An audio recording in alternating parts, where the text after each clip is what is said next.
Europe's democratic shield, protection, or a power control method.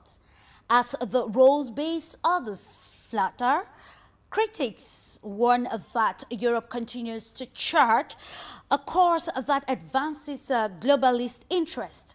In 2025, the European Commission launched the European Democratic Shield, a platform that claims to counter foreign interference, disinformation, and electoral manipulation, among others. Indeed, a paradox in itself, Europe's radical foreign policy stances, complex security architecture, and economic dictates often suffocate the working class while protecting the interests of the selected few.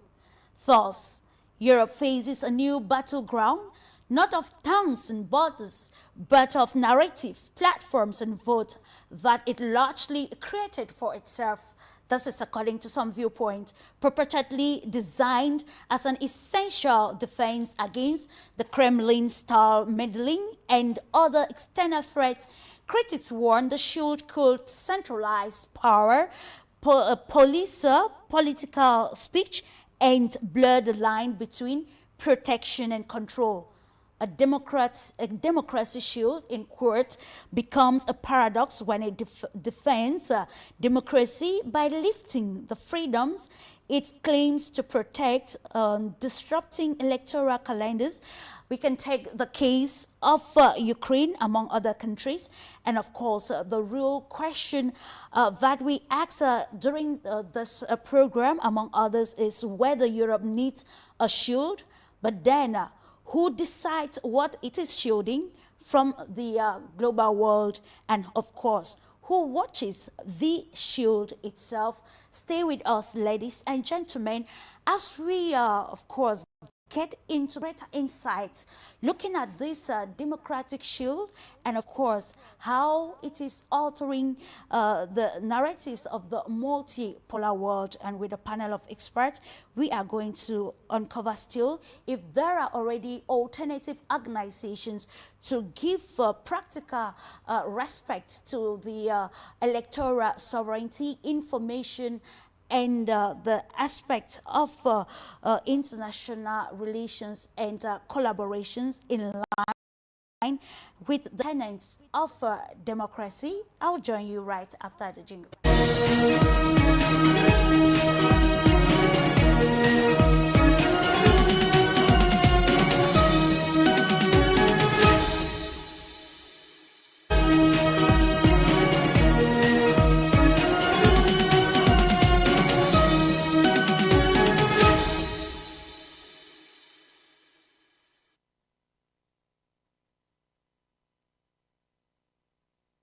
Welcome to you, ladies and gentlemen. Of course, today we look at democracy in a multipolar society, and our focus is on the Europe's democratic shield. We want to understand what it's all about, of course, and asking very hard question. If Europe is actually shielding democracy, who watches those in charge of fact-checking, and of course, how do we ascertain the line between protection and power controlled? Without much ado, we dive straight to uncovering the panel, and we are glad to introduce to you ARNAUD, international lawyer, also political commentator, very keen on international politics. A pleasure having you on this timely topic, dear ARNAUD.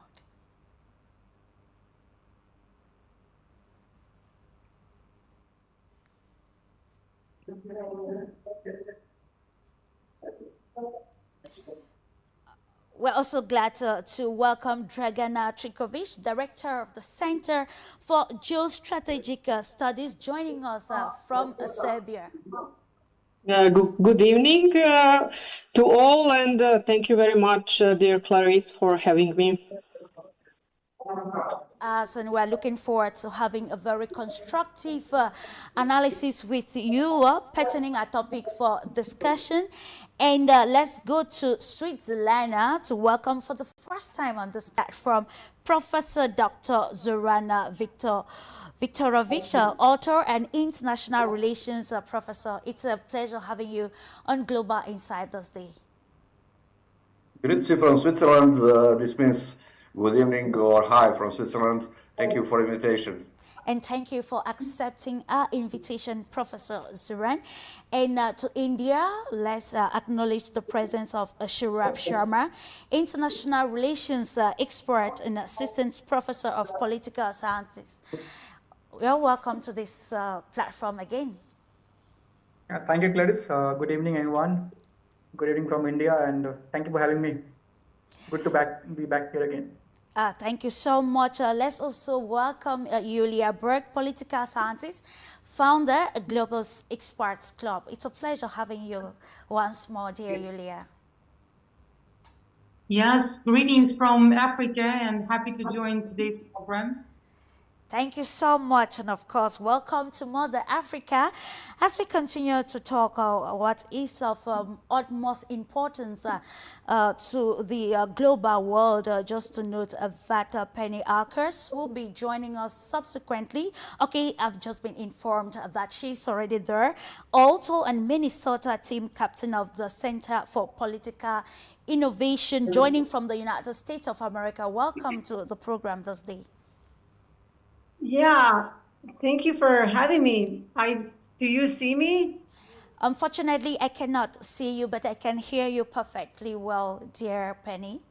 Okay, my video is on, but thank you for having me. Maybe I'll come out and come back in and see if you can see me. Absolutely, of course. If everything is okay with ARNAUD, we are going to ride off with you, especially on the interpretation of our topic for discussion, Europe's democratic shield, protection or power control. What comes to mind when you hear of such an initiative that actually states that it wants to counter a purported Kremlin-style manipulation of or interference in electoral processes? So, what holistic analysis can you present to such a platform?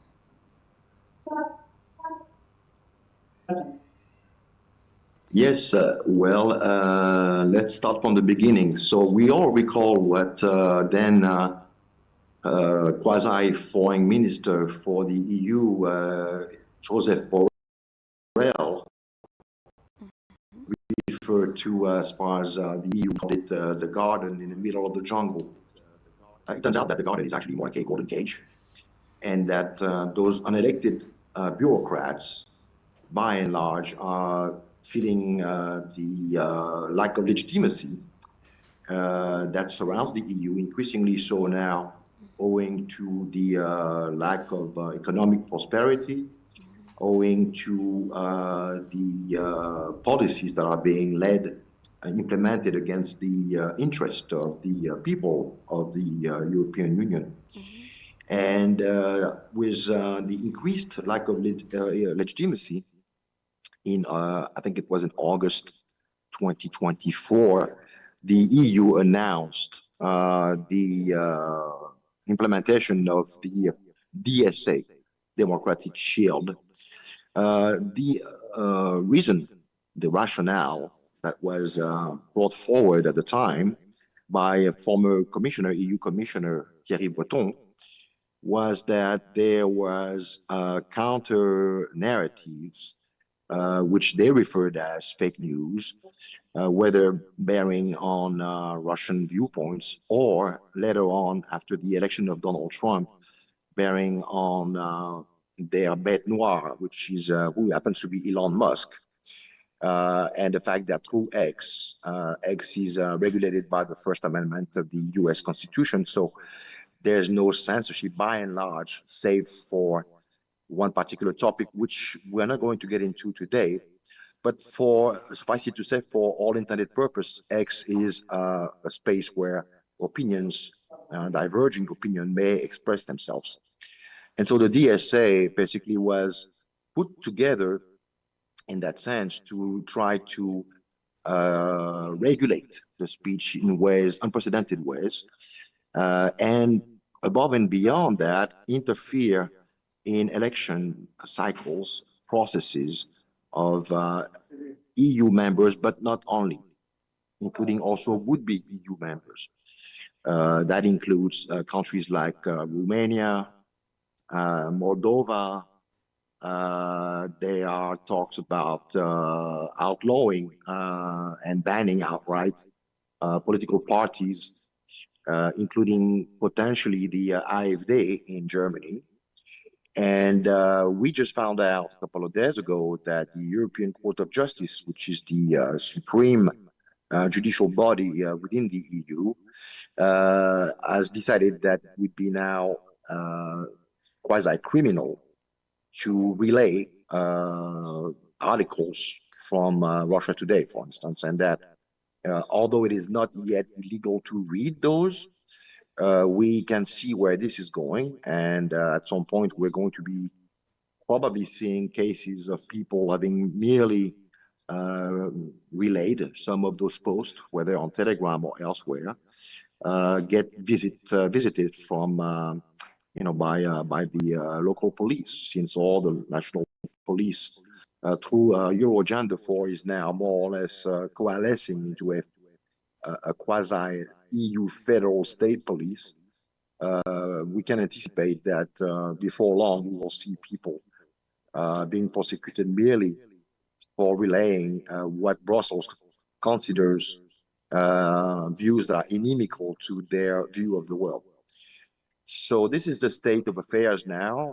As far as the DSA aims at basically preventing patients from escaping the asylum, and or making sure that those would-be countries who would join the EU for geopolitical reasons, most likely first and foremost, since economically many of the would-be candidates are not meeting the criteria. But suffice it to say that the DSA is this kind of great equalizer. And so we are really stepping into something uncharted territory, to be sure. Thank you so much. Of course, understanding democracy in the context of Europe and also in a multipolar setting. In the summer perspective, let me get from you, dear Yulia, your holistic analysis of Europe's democratic shield and what it represents, especially in line with the flow of information and, of course, internal policies and aspects of sovereignty in a multipolar setting.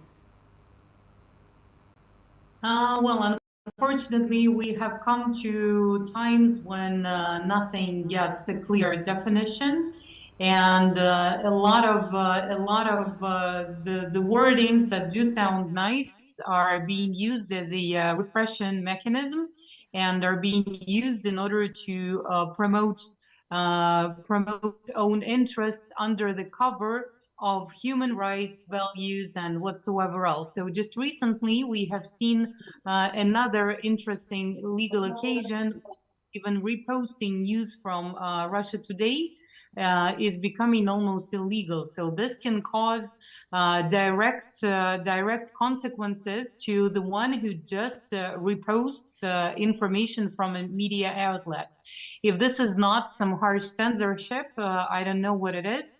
And it's always very interesting to see the same people talking about human rights and spreading democracy and imposing the real so-called democratic rules and procedures on the countries worldwide, to be using such repressive methods as we observe, especially in the UK and in many other countries, not to mention the Baltic states of the European Union, that have actually banned a lot of symbols, a lot of things, and the next phase would be just burning books, I suppose, because this is the only thing that has not happened yet. So, of course, living in times of global transformation and in times of global clashes that we observe all over the place, every country, every society tries to protect itself from information wars that are outbreaking. Yet at the same time, the hypocrisy that has reached some tremendous levels is definitely unprecedented. So probably it's the first time in human history, and unfortunately those are the times when information exchange has become so, technically speaking, easy that it could have been moving the progress and the joint efforts in order to develop the planet we're living in. Unfortunately, it's being used otherwise. And the recent set of statements voiced by the European leaders and the recent set of actual court decisions and actual practices used by investigative bodies and related ones are showing us the opposing trend, and are showing us that the words are becoming pretty much meaningless, and the only thing we can actually rely on is our own moral compass to help us navigate through fake news, to help us navigate through false statements and false values that are being discussed but not being used in practice, unless they're talking about the beautiful garden of the European Union surrounded by wild jungle of everyone else. And of course, the paradox that we seek to understand this time around, let's go to meet Dr. ZORAN, having his own holistic interpretation. Of course, you are in Switzerland, and we know recently the role that Switzerland has been playing, especially in line with the Ukraine crisis and other aspects, of course. Now, putting its policy of non-alignment to the test. So from your own perspective, what do you think is the state of democracy in Europe, and how does it probably align with the pillars of this democratic shield as outlined by the European Commission, and aspects of preserving information, enhancing democratic quality, also, of course, increasing social resilience, among other aspects underlined. The system right now, and I deeply believe in European Union, but as a model to stop any clashes inside of Europe, but in which direction this will go on, I really cannot answer, because I agree with previous speaker. What we have here is huge hypocrisy. It's something that the main rule in democracy, let's say so, is to have open critique against own mistakes. What we have here something very strange. And even in Switzerland, if you criticize anyone in European Union, if you criticize Vladimir Putin, Russia, China, everything is allowed except when you criticize Swiss system. So this is also really very strange, but it is as it is. In every strategic concept, if you try to learn something more about strategy, you will find there are very important points. One is so-called strategic dilemma, and the second is distance power index. I will give you just one short example at the beginning. The German government is trying now to reboost the economy, to solve social problems, etc. But just yesterday, on the second German TV station, ZDF, we had her vice chancellor of German government, Lars Klingbeil, who says that the government is preparing a 33-point package, etc. And point 32 is the new law about information, where even in Germany it will be very difficult to criticize policy of German government. But this now needs to go to the German time. Right now, official statistic office of German government, so those are official information from German side, it's not Chinese propaganda or Russian propaganda. We are talking about official information from German official statistic office. They said that every fifth German retired person is living now in total poverty.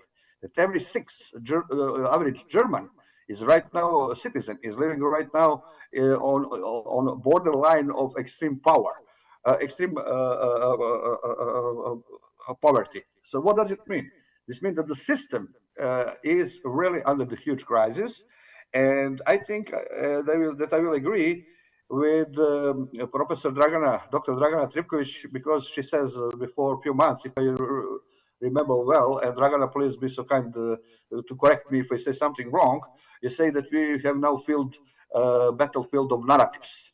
And we have that. We have that battlefield because I spoke today with some military strategic experts from Switzerland and from other countries. But just this morning, I talked with a few of them, and all of them says Europe is in confusion. Yes, they are in confusion, and yes, we have this problem of distance power. What is distance power? It's a concept which actually was developed in Soviet Union. After that, Americans developed that concept, and under the very famous title soft power. But distance power is more precise concept, and distance power says how much average citizen see the distance between him and the person who is making some decisions. And that is what our dear friend ARNAUD says before a few minutes, legitimacy of the European representative in Brussels. Average European citizen doesn't feel that those people are representing him. And that is the reason why when you have autistic person, that's very known phenomenon in psychology and medicine, doesn't see you and listen you. Our autistic person is doing what he wants in that moment. So I think that European politicians who are now running European Union are actually some kind of autists. That is from me from the beginning for now. Okay, thank you so much, Professor ZORAN. And of course, it's always good to give the holistic view. Europe indeed is in a state of confusion, and it is on that note that will come to you, dear Dragana, to understand how democracy will actually thrive in such a complex environment. Do we have, based on what Professor ZORAN has said, can we attest to the fact that it is not just about ensuring democracy, but then controlling power that favors the globalists, as some critics of this initiative have underlined? Yes, thank you very much, dear Clarisse. I agree totally with Arnaud and Julia that this program is for achieving their own geopolitical goals, I will say. So basically, we need to understand what is about.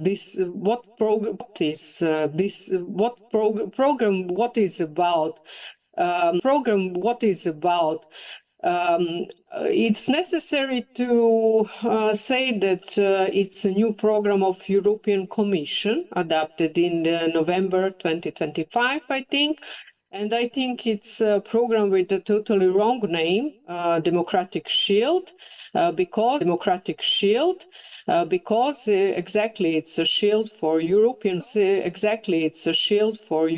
Commission or for European bureaucracy, something like this. Why I'm saying that it's a shield for European Commission? Because it's very important to understand that Commission isn't directly elected. It means that European Commission has a democratic deficit. So we are now in the situation that the body that is not directly elected is now receiving a mandate, a budget, and also institutional apparatus like Center for Democratic Resilience, the fact checkers, and these DSA protocols to decide what constitutes a threat to democracy at the level of entire continent. I think this is the main problem. Basically, Serbia is not part of EU. Serbia is not the member of European Union, and I'm very happy because of that, because I think the Europe now is the place, there is no other place where you can find less of democracy, of human protection than Europe. And I really mean this. So Serbia is the candidate for European Union, but I hope so that she never will be the part of EU. Anyway, I think this program is, the purpose of this program is to open the space for sharper criticism on EU bureaucracy. We've seen that on this example of medias, Russia Today, but not only Russia Today, the others as well. I think this is against all the people, all experts who have alternative geopolitical position. And I will say that me personally, I have also the problem with EU bureaucracy, with EU system, because EU is using all institutions, judicial system as well, the courts as well, to persecuting these people who have the alternative view, alternative geopolitical view. So I have been subjected to restrictive measures on so-called national security ground, but without being provided with a clear explanation. I don't have any decision and effective opportunity to challenge this decision before a court. So the problem is when national security becomes justification that cannot be reviewed or constant, the principles of due process, transparency, and the rule of law risk being cancelled totally. So I think the credibility of European institutions ultimately depends not only on protecting security, but also on safeguarding fundamental rights, and including freedom of expression, judicial protection, and the right to an effective legal protection. But as I said, my case confirms that you cannot find any justice in the European Union. So they are illegally and secretly, this is also very necessary to say that they are secretly persecuting the people who have alternative views. They don't like my political position, and that is the reason why they banned me entering in the Schengen zone for 3 years. So for me, there is no democracy in the EU. The EU is acting, EU bureaucracy is acting illegally and secretly against the people, against the experts, against the media, against the free voices. As a journalist, you are a journalist very concerned on international the international and global affairs. Of course, this is the point of, you know, where many questions are being asked as to the freedom of journalists with alternative mindsets. We're going to come back to that subsequently, dear Dragana, while we get the viewpoint of SAURABH on this holistic topic. Recently, we saw the foreign minister of India very vocal about the security architecture of Europe and how it undermines, you know, some sort of the sovereignty of other states when he said that the EU sells arms to be used in India against Indians. And of course, we are still putting this under the banner of this European Shield, which of course has been highlighted as a platform to check democracy. But then let's try to understand the paradox and bring some sort of substantial analysis to the existing platform. Thank you, Clarisse. I'll begin with a couplet that's very famous in India, and I'll translate it for you all. That it says that all my life I kept doing a mistake, that there was dirt on the mirror, dirt on the face, and I kept killing my face. So the dirt has been on your face, and you are cleaning the mirror, and it is not going to help. The bureaucratic rot that has engulfed the European Union and the problems that they're facing. Now they're going to take their shelter in what they're calling a democratic shield. The most problematic aspect of this is that they are going to create a binary of pro-democracy and anti-democracy force. Remember, democracy today is universally accepted idea. There is no one who radically opposes the idea of democracy, howsoever problems and problematic it is. But I often say that even North Korea calls itself Democratic Republic of Korea.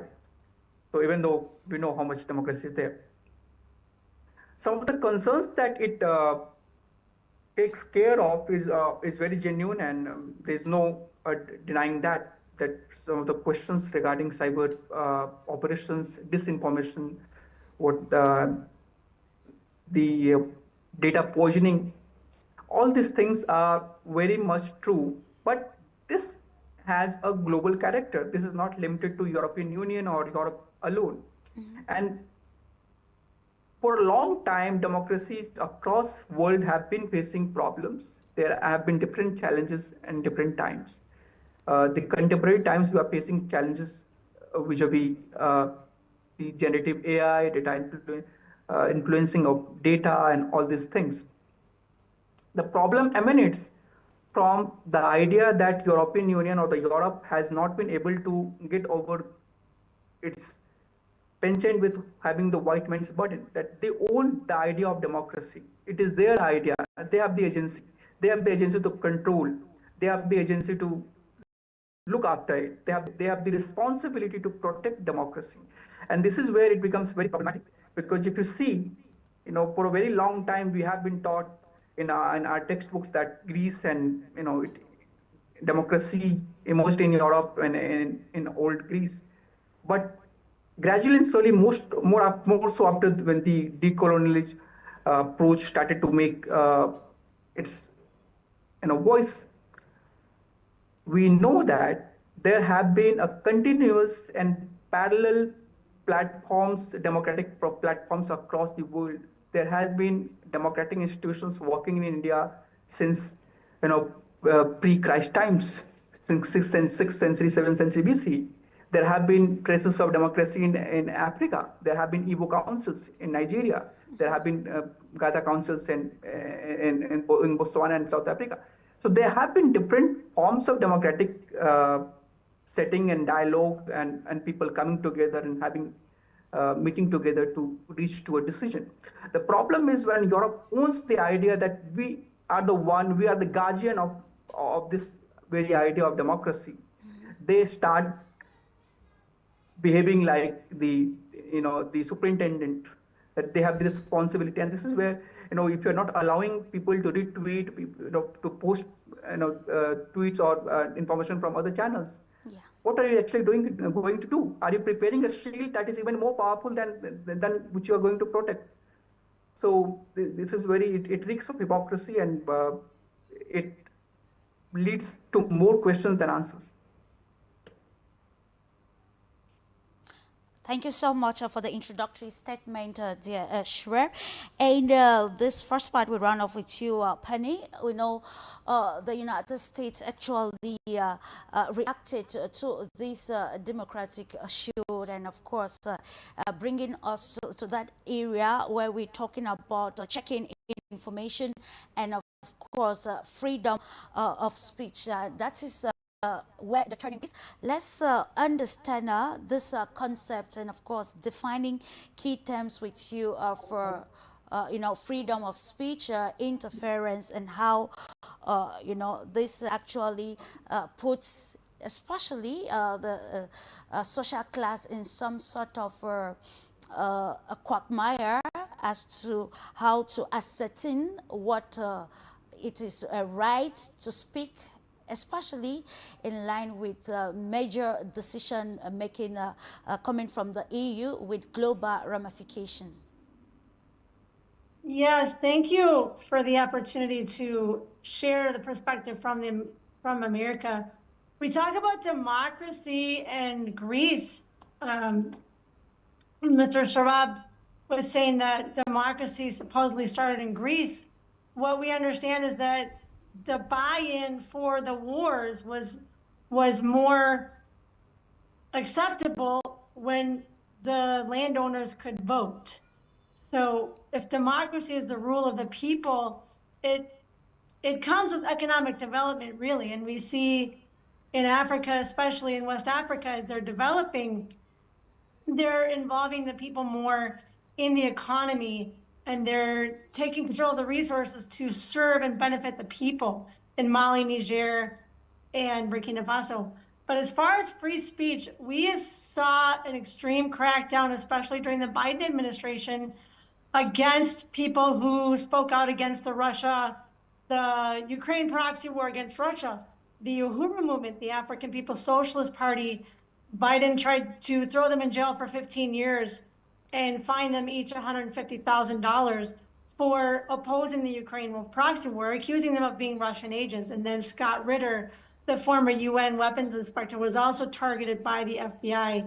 So our organization, the Center for Political Innovation, when Caleb Maupin and Noah Schenk went to Russia, they actually brought up that case before the UN and before Russia to really highlight the crackdown on free speech, because what we call liberal democracy is really never liberal. It's designed to protect an economic system that's run by Wall Street and London financiers. So we do face the same crackdown on free speech, even under Trump, just for different reasons, especially criticism of Zionism. People have been deported for no reason except for speaking out against Zionism. So I would agree that the European shield, democracy shield, is not about democracy, especially when they're sending Ukrainian mercenaries to Africa to destabilize the region and to join with the ISIS fighters, especially in Mali when they had that recent large-scale attack. So as the economic crisis in Europe deepens and America deepens, people are seeing their situation get worse, and they want something better. They want development, and the financiers of London and Wall Street want to stay on top. And so when they talk about democracy, it's a lie, because they don't want to include the people. Like we talked about, the distance narrative. They don't want the people involved. So it's hypocrisy at its best. And of course, and that is why we ask the question, who actually decides what to shield, and who watches those in line or in charge of fact checking. Coming back to you, Arnaud DEVELAY, looking at how these mechanisms or pillars outlined by the European Union actually undermines the new voice, especially from the global south, in line with new perspectives and which align with the new realities of development as far as internal policies, public policy, and the respect of sovereignty is concerned with the new realities of the world.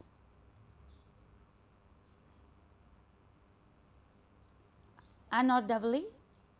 Yes, I'm going to have to be leaving you in 2 minutes, but suffice it to say that what's going on in the EU, and I would second what the last speaker said, because it also involves the economic collapse, the looming economic collapse in the US.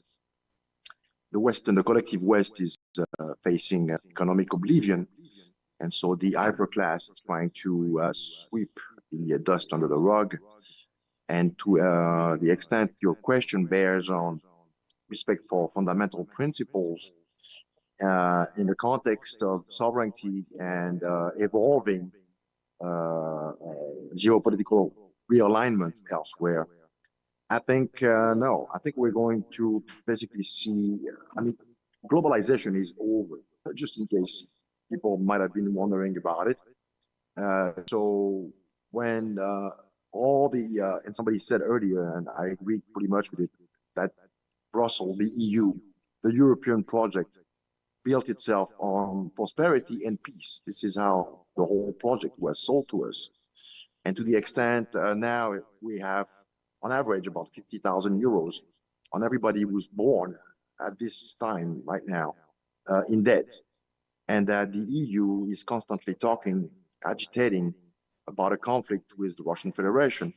We can see now with, even the most casual, dilettante news consumer can see that something is drastically wrong, and there's somewhat of a disconnect between what they were selling us and the reality. But most importantly, with the bankruptcy befalling European countries now, entire nation states are collapsing under the weight of debt, sheer debt. And so we are seeing now somewhat of the result of ultra neoliberal policies bearing on the destruction of regalian prerogatives of the state. Justice systems don't work. The police is increasingly overwhelmed by instances of hyper-violence. And so the populations of Europe are pretty much left to their own devices now, which itself somewhat tends to be a source of manipulation because, the system, the 1%, as it were, favor an horizontalization of the conflict so that, their responsibility is not engaged. So, no, I don't think we're going to be seeing a reconciliation between, in the wake of those mechanisms being put in place between popular aspiration and the public interest, as it were, and the interest of those who would rule over us. Quite the contrary.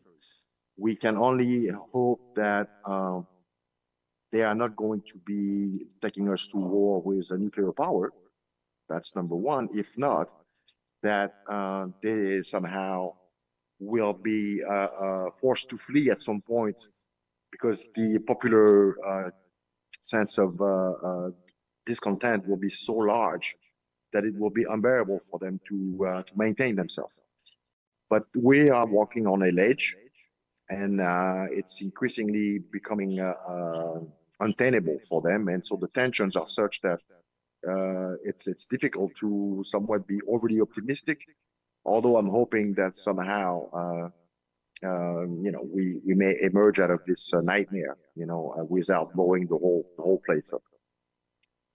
Say goodbye to you. I have to run, and I wish you a good continuation on this most interesting debate. Bye-bye for now. Your time, Arnaud DEVELAY, and of course we are continuing the conversation with you, dear Yulia. When you look at this European Democracy Shield, it directly targets Russia among other countries, especially in highlighting hybrid attacks and elections interference. So from the Russian perspective, I would love to actually get from you the issues at stake as far as this is concerned, especially in line with the Ukraine crisis and the proxy war, to be more precise. Well, I think talking about the difficulties that Russia is facing, this is the least of the evils that we are dealing with, and I unfortunately do not only mean the last 4 or 5 years since the beginning of the special military operation, but even before that. So there has been constant pressure, and it was applied in different ways. But if you're talking about the effects and consequences for the country, I think the disaster that was taking place back in the 90s, when I say we, I mean probably the majority of Russians were still thinking that we're somehow friends with the European countries and the United States.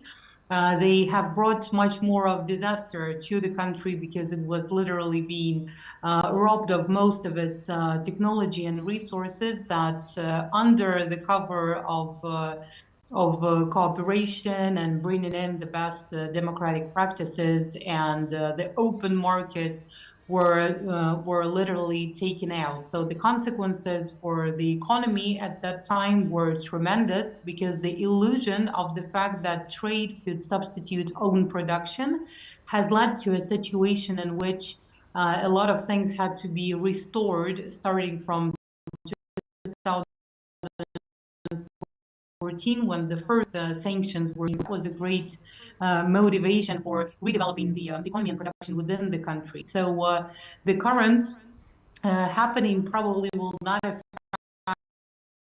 affect the situation in Russia much, as most of the things that could have happened also in the area of information, or imposing personal sanctions, or putting pressure directly or indirectly over the ones that are still, or have been still, for example, working for the RT, or anyhow communicating with the Russian counterparts. So that has been happening for a while by now, and we have already seen examples when some of the RT contributors, the ones who are frequent on Russia Today media, for example, get stopped and interrogated. In the UK, for instance, it happened to Dan Kovalik just recently, a professor from the United States.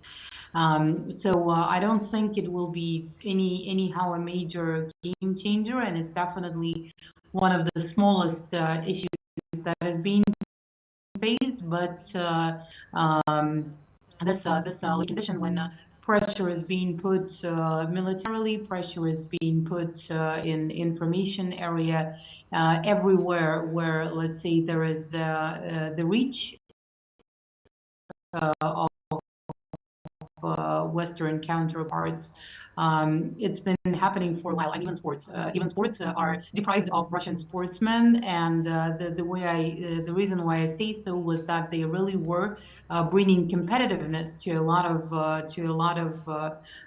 let's say kinds of sports, especially winter sports. Now they're taken out, and it definitely is quite a ridiculous situation when even Russian culture, everything is attempted to be erased, misinterpreted, or demonstrated in a different way, highly demonized, highly, let's say, distorted, and every attempt to voice the opinion from the Russian side is getting silenced.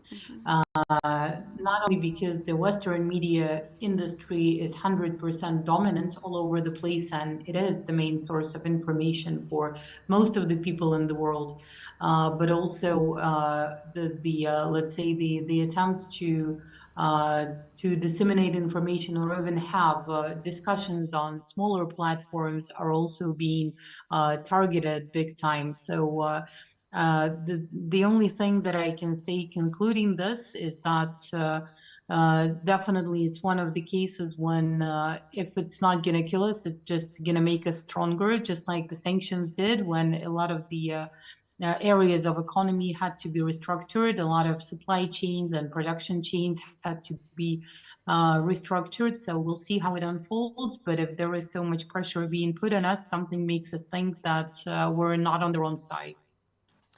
Before you leave, dear Yulia, it is imperative with the show actually highlighting aspect of sanctions, how then do we, bring forth some sort of a point of compromise where this is not seen as a double standard, especially with the existing European Union foreign policy, especially on aspects of conflict and, of course, trade? Well, you see the pressure and the sanctions that were being put on different countries, not just Russia, but let's say Zimbabwe, Iran, and many other countries all over the world. They just make those economies and actors from those countries more creative in terms of coming up with new solutions, payment solutions, trade solutions, whatsoever else. So, I mean, it's not going to be a secret for many that oil trade, for example, has now shifted to a situation in which tankers just meet somewhere in the neutral waters, and then the oil is being transferred from one tanker to another, not even going into a port. And this is what's happening with Iranian oil. This is what's happening to a lot of the oil trade globally right now. So business especially is just like water. It's going to find its way and it's going to flow where it's needed. So oil trade, I think, is a great example. And it was just recently on the news that there are several tankers from Iran now in the neutral waters waiting for their customers just to make the deal happen right away in the waters of the world ocean, right? So businesses are being motivated to elaborate new solutions, and governments follow by changing the rules and regulations. But at the same time, the let's say the unprecedented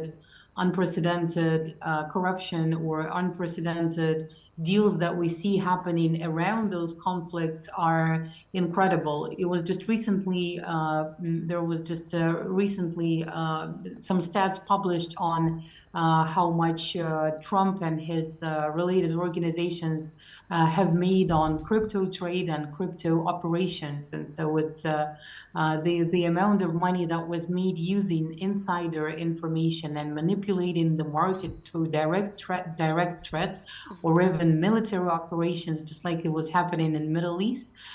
It's crazy. When you look at it, it's crazy. So every single time, you know, it's just like the example that I like to give, that back in the like 60s or 70s, when it turned out that that the daughter of the Secretary General of the Communist Party had a 3-bedroom apartment. It was a huge corruption scandal that was being widely discussed in the USSR. People were saying, "Oh, he's so corrupt. Look, his daughter has a 3-bedroom apartment just for herself." So we had no idea of what corruption really is back then, I gotta tell you.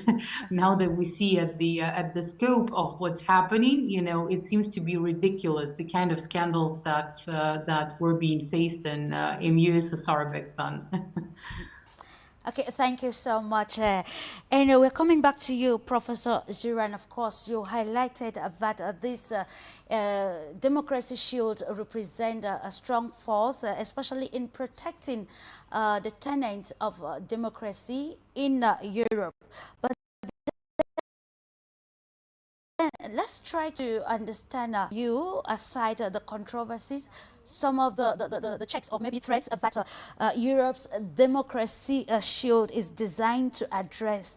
And of course, some of the evidence that shows that these threats require a level of intervention, as highlighted by the in the preamble of this democratic shield. Is it not actually coming in contradiction with the real situation of many countries, especially small states within the European Union, not able to meet up, especially with the pressure of boycotting Russian oil, and of course other aspects that have to do with climate change?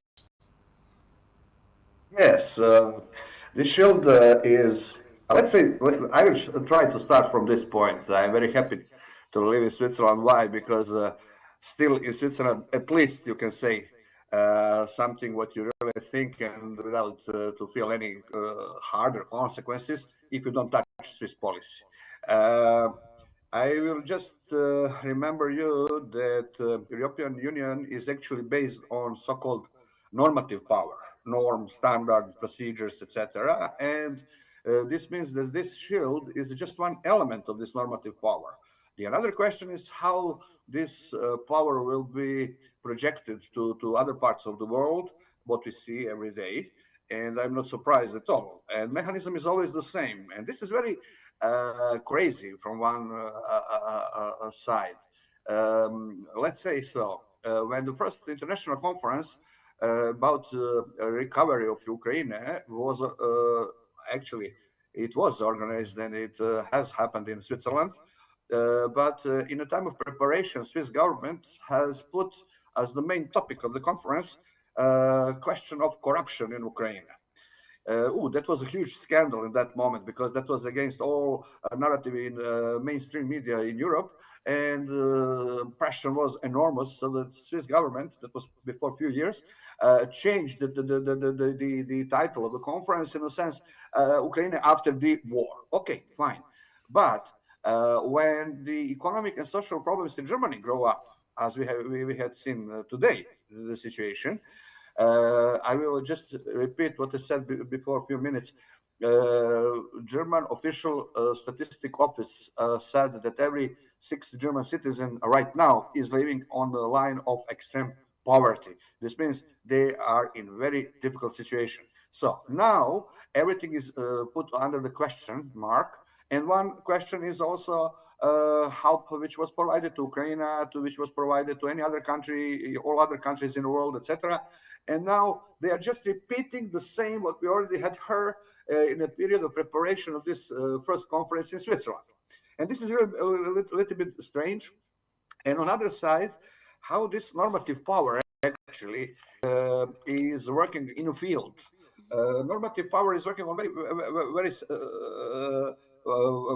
very simple way, let's say so. Simple way means they put some proposal, then they are listening very carefully what all anti-European media or alternative media in Europe are saying, and they use arguments from this alternative media, and slowly they adopt that as a law. And then you have another point, and this point is how you implement all of this. And that is something very strange. Why? We have in Europe right now confusion. Why? On one side, we have Mitterrand, we have Macron, who want to be new Mitterrand, but without any real support and power in France. On the other side, he wants to be a leader of European Union. On the other side, you have Friedrich Merz, who even today, as a German chancellor, doesn't have 15% voters behind him. So you have in France, in Netherlands, in Belgium, in Germany, in Italy, right-wing conservative parties who are really slowly became stronger and stronger. On the other side, you have former Eastern European countries where you have opposite story. You have social democrats, or this so-called the Democratic Party, who are more near to the center, who are now on the ruling position. And on Scandinavian countries and Baltic countries, you have Marxist-Leninists who are even today. Kaja Kallas is former Marxist-Leninist, and he is now foreign minister of European Union, so to say. So this is total confusion. And maybe we need to come back on the main elements to understand. Here we are speaking about logic, we are speaking about strategic dilemma, and we are speaking about narratives.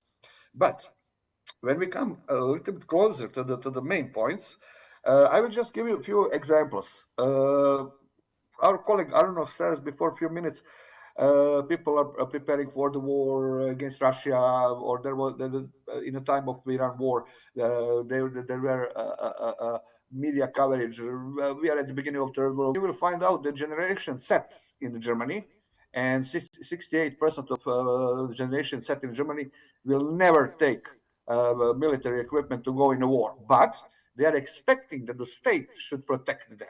So we have this discrepancies inside of the social and society structure inside of the Germany and inside of the France, of course. But if you allow me, I would like to go a little bit back and to tell you that actually we have here one and the same problem, and this proxy war against Russia through Ukraine, and proxy war through Iran against China and India, because China, India, and that part of Asia were the only who really suffer in the time of US and Iranian war, and not Europe so much. Europe suffered indirectly because of some other things. But we have these two proxy wars. What we have here? We have here sovereign debts, and debts which are today on such a level that all so-called highly industrial countries, they cannot escape from these debts. and they cannot find the solution how to solve this problem. And inside of United Nations system, I remember very well because I was on many of such conferences in that time, at the beginning of 90s. People discuss would these sovereign debts grow up? If they grow up, this means that the legitimacy of political parties and political ruling regimes or ruling governments will weak globally. And I agree with Dr. Sharma from India, who says before a few minutes, we have global phenomenon, lack of democracy, trusts. And this is the main point. So all those crises are just a reflection of some huge problem. And even Greek Minister of Finance, Varoufakis, before a few days, he says, problem of Europe is that Europe was actually built after 1979 on a concept of European Union as monetary union, as Euro Union, and Eastern European countries joined European Union only because of the money. They didn't understand that they need to follow some standards, etc., etc. So the whole concept was very, very, very, very, very crazy. And this concept cannot survive on a long run. And now I'm coming on a main problem. Main problem we had actually seen before 35 years. That was on the first international United Nations International Human Rights Conference, which was held in Vienna. And I was attending that conference. Conference was around 3 weeks. And after 3 weeks, there were no joint common declaration. There was pro forma joint common declaration, but no real substantial declaration. Okay. And I remember that because on that human rights conference, we find out that the all countries were divided in 3 different blocks. On one side, European Union, United States. On another side, China, Arab world, and Africa and Latin America on third sides. All parts of the world, representatives from all parts of the world had agreed on that conference that we will live in the future in one global society. Perfect. But the next question was, what should be the basic rules in that conference? In such world, and they didn't agree about those rules, and everything else together with sovereign debts of the countries actually has produced this mess what we have today.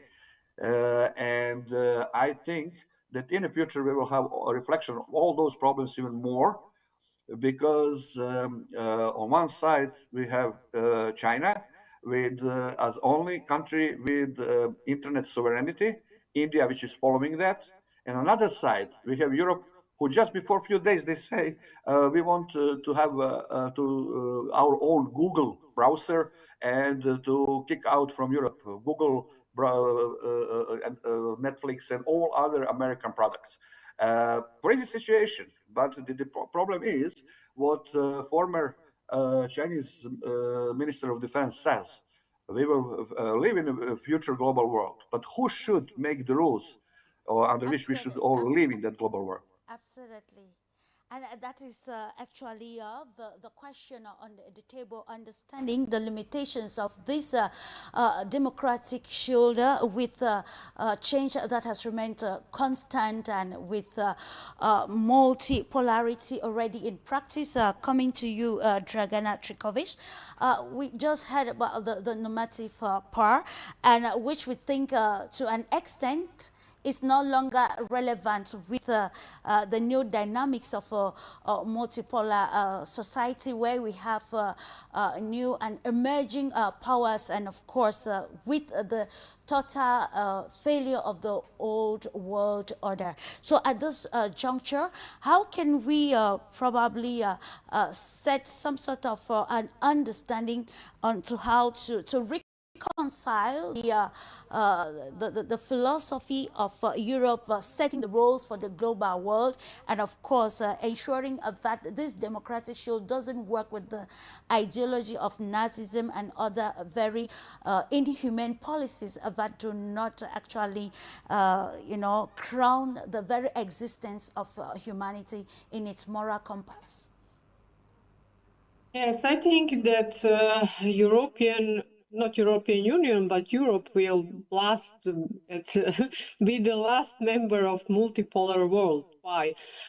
because they are trying to protect this policy of neocolonialism, of neo-Nazism, probably, this mechanisms to work against the free people. And I think that situation in Europe is the worst. Even in the United States, it's better. Yes, I listened very carefully. The Penny and Julia also said about the case of Professor Dan Kovalik. But anyway, we can hear some voices from the United States against of this policy of repression, against of Zionism, for example, of this what is happening in the Palestine, for example. But in European Union, in Europe, you cannot hear these things. There is a fight against people who are protesting against this, what Israel is doing in Palestine, in Middle East. And the police is really brutal against the protesters in the European Union. So I also don't agree with my good friend, Professor Zoran VITOROVIќ. He said that Switzerland is a little bit better place than the rest of EU, of European Union, of Europe. But also I remember the case of a very famous military expert, Jacques Bout, who is sanctioned because of his political position, because of his analysis. They canceled his bank account and he couldn't pay the bills and buy the food in the Switzerland. This happened in Switzerland. So Europe is totally disaster, really.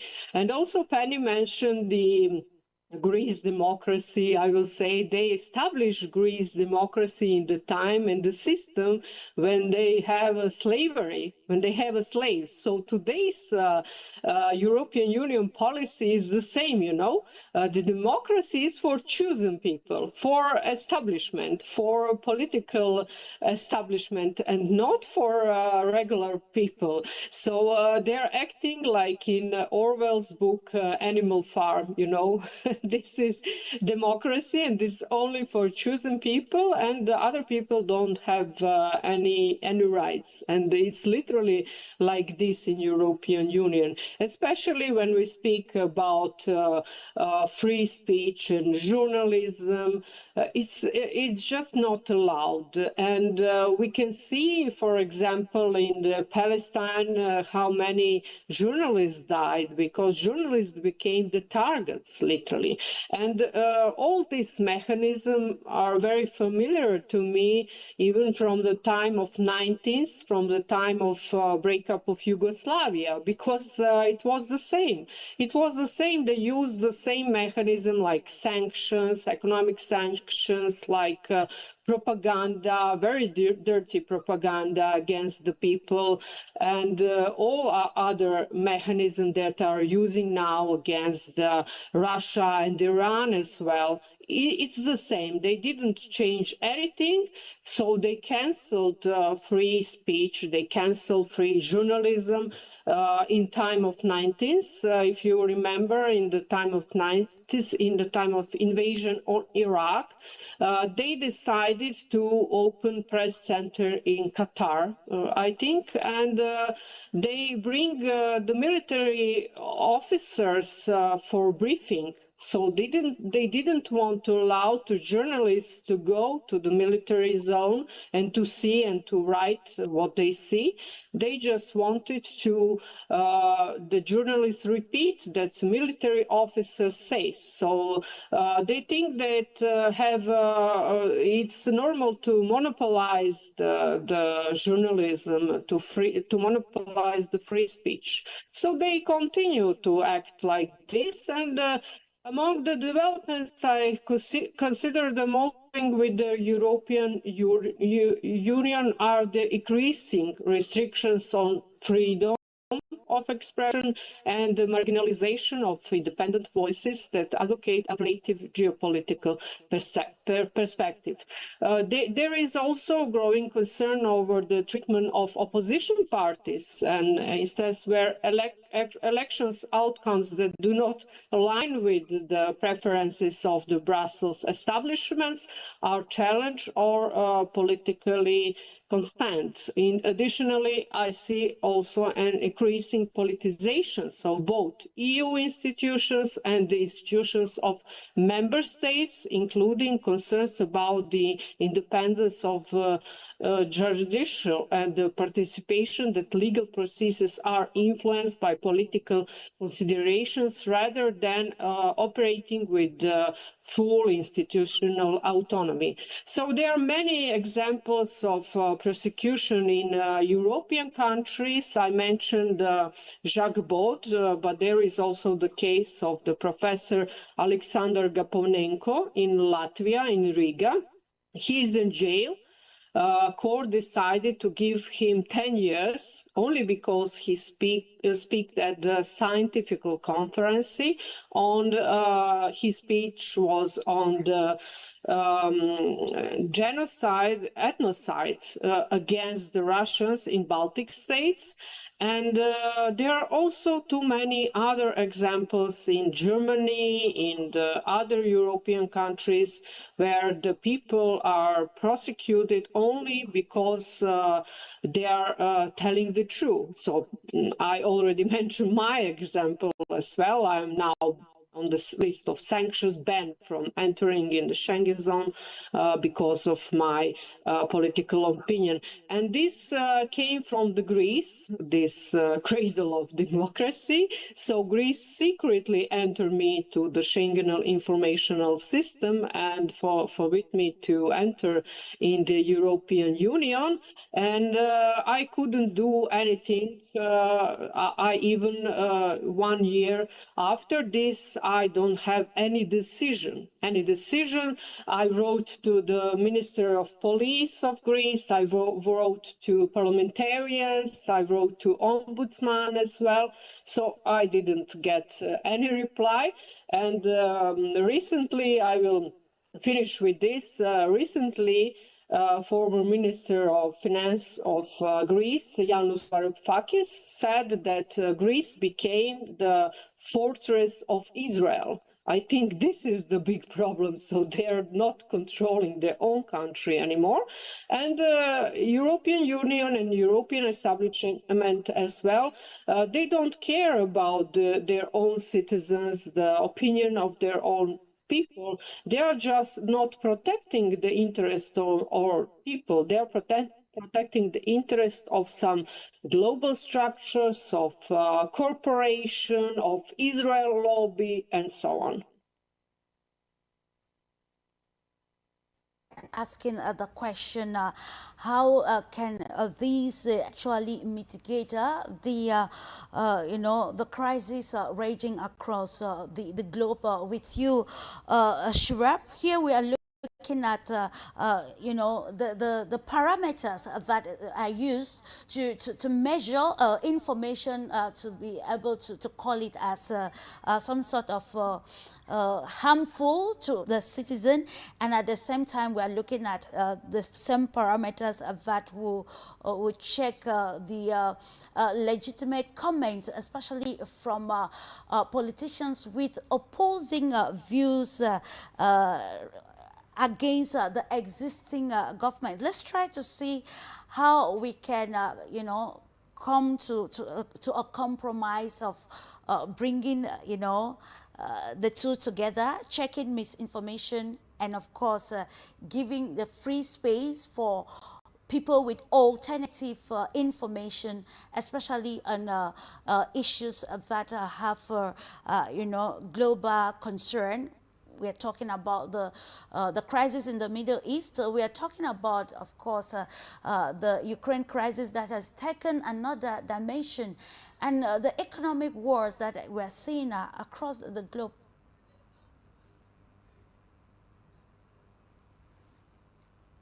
Well, for many years and many decades rather, there has been questions on democratic backsliding, and we have particularly the countries in the global south, they have been receiving sermons, lectures on and those parameters of democratic backsliding and the problems with. But we do not have to go far away. We have one victim of with the barriers that have been raised for Ms. DRAGANA for speaking her mind and having a different political opinion. So that shows the hypocrisy that European or the Europe or particularly the European Union has been living up to. Now, coming to what Professor Vitorovic was saying, that Europe or EU happens to be a normative power, but we have to also understand the epistemic foundation of normative power. What are the norms on which the European Union or the Europe is based? We all have heard about Huntington's class of civilization thesis, but he wrote another book, and in 2004 he wrote a book, Who Are We?, where he says that in America has a very exceptionalist idea of Anglo-Saxon Protestant model, and there is individualistic belief. What does define, how does EU define itself? It certainly does not have roots of what it is trying to protect in Europe, because until 1900 most of Europe was not democratic. Remember till 1950s, as late as 1950s, 60s, most of Europe was not exercising universal adult franchise. As a matter of fact, when India gained independence in 1950, and India rolled out universal adult franchise, most of the commentators from Europe and West, they said that this is not going to work in India. And Sir Ivor Jennings, the noted constitutionalist, he said that no, the Indian constitution is going to falter, it's going to fail in few years. But we have been standing strong for last 8 decades. So the problem is that Europe has been trying to carve or to invent a new idea of democracy without realizing the fundamental of democracy, that is dialogue, that is participation, open space. If you deny people the voice that they have, if you deny the opposition voices, if you deny the open space that offers and that help bring in these institutions to a position of respect across the world, then you're denying the very essence of democracy itself. And then there is no use of having any shield, because what it essentially does is it is not going to shield democracy from backsliding. It is rather going to shield your incompetence, your own internal problems, your own contradictions. So in that sense, Europe needs to look within and see where the problems are emerging from. Why do we see a continuous political turmoil in Britain? Why do we see frequent elections and in France? What are the problems in Germany? Why do we see the continuous movement towards the right wing and far right in many of these countries, which took pride in being the leader of a liberal institutional order? And then to also look back in history and to correct some of the mistakes, because remember, as Europe industrialized and as it expanded, the philosophers of the liberal institutional order, they found themselves in a philosophical bind. Now, at home, they had to preach the ideas of liberty, equality, fraternity, in pursuit of happiness. And the same people, they had to create an ideological device a rationale to justify the injustice being committed in the colonies. And leaders and philosophers like John Locke, B.J. Mill, they were active shareholders of East India Company and the Royal Company in Africa. At home they were writing on liberty, they were singing pains for liberal order, but they were also justifying the ideas. I think that tendency has not left Europe till today, and there are problems within, but they are not ready to look within, and rather trying to devise new phenomena like this democratic shield. But to my mind, it is nothing more than a shield to protect their own incompetence. Indeed, when the interest of the few is what is of utmost importance, many questions actually surface on the table for discussion, and asking who actually is benefiting from the democratic shield. If we want to take it with you, Penny, from the perspective of the African continent, we saw recently how the government or the leadership of Burkina Faso was very direct on severing ties with France, and of course pertaining infringement of sovereignty in every aspect.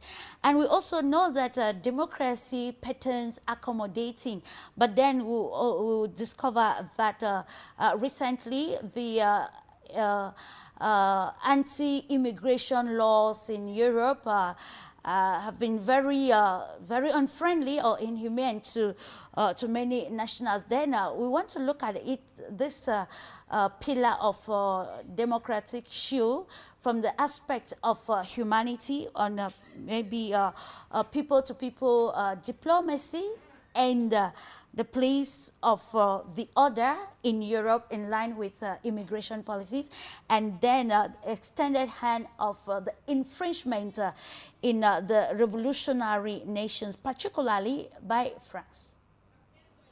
Thank you. Thank you for the question, Clarissa. Yes, it is. Burkina Faso did officially cut ties with France. They have asserted their sovereignty with the Alliance of Sahel States, and they are partnering with strategic partners like China and even other countries like Canada, and whoever's willing to respect their sovereignty and operate on a win-win economic basis. As far as the anti-immigration laws, we see a lot of that in the United States as well. It's a backlash against the other extreme, which is complete open borders, because generally immigrants tend to vote Democrat. So there has to be a balance of who's coming in and what is their purpose. But the CIA actually funds a lot of immigration because they'll fund these extremists in other countries to destabilize governments, and then they'll bring them here because they did such a great job, and then they'll terrorize Americans, and then the backlash is, oh, we don't want immigration, and we're seeing that in South Africa as well. But the solution is, it's more about economic development. You see how China is building the Belt and Road Initiative. When you build up economies in other countries, they can trade with you, and they're not so desperate to flee their situation. You see the economic development in Burkina Faso and Mali and Niger. Especially in Burkina Faso, you have tomato factories processing 100,000 tons of tomatoes every day. The agro-pastoral fishing offensive, they're investing in fishing cages and wheat processing and textiles, and even the Sofitex, the textile mill, invests in seeds for farms to get the right kinds of seeds, and they support women cooperatives as well. So it's a circular economy that we're seeing develop in the Alliance of Sahel States, but they are building it with strategic alliances. So I can understand the backlash against mass immigration, but the cause of it is not seen. The media doesn't tell you, oh, well, you know, we just kidnapped the president of Venezuela and there's all these earthquakes. Well, why is that? Why are all these people fleeing? Why is there poverty? Well, America's been stealing and Europe has been stealing resources and keeping these nations underdeveloped. So the solution is not about immigration versus not immigration and hating immigrants, but if we want a stable economy, we need to join the rising economy of BRICS, of Shanghai Cooperation, of the Global South, like the Alliance of Sahel States, and build up each other so that everyone can have economic development. And that's really going to be the solution for the multipolar world, is win-win cooperation. And for example, in America, we advocate, the Center for Political Innovation advocates building the peace bridge across the Bering Strait. And I know that Dmitry Kirill tweeted out at the St. Petersburg Economic Forum that there were American engineers that actually signed a contract for the designs for that peace bridge, which would pivot America away from NATO and away from that old order of Wall Street and London and like Trump getting all his money from insider trading. It would promote development in Russia and Alaska and bring us more towards a physical economy. And that would solve a lot of the mass migration crisis. Instead of just hating immigrants, let's help them build their country and we all win in the process. Indeed, winning in a process and giving a value or importance to the concept of the world being a global village. And we are coming back to you, Professor ZORAN. Here we are looking at how probably Europe can, you know, present a different narrative to the world. It has actually, in this democratic shield, highlighted China, Russia, and Iran and other countries emerging and, of course, changing the status quo of the global order into a new reality that is giving new definitions to, you know, aspects of global importance. So now that it has been portrayed, or critics have actually defined this democratic shield as some sort of an authoritarian, you know, centralization, and of course a project that protects globalist control. How do you think the stakeholders in Europe, or what do you think they can do practically to, you know, present a clearer trajectory of this democratic shield that will not present the way it is presenting surely as, you know, protecting the interest of the collective West or a selective few against majority of the world, with emerging and different ideologies about the systems? I think that I had understood your question, and I'm laughing not because of your question, I'm laughing because of logic. Namely, this shield is just one element of normative power.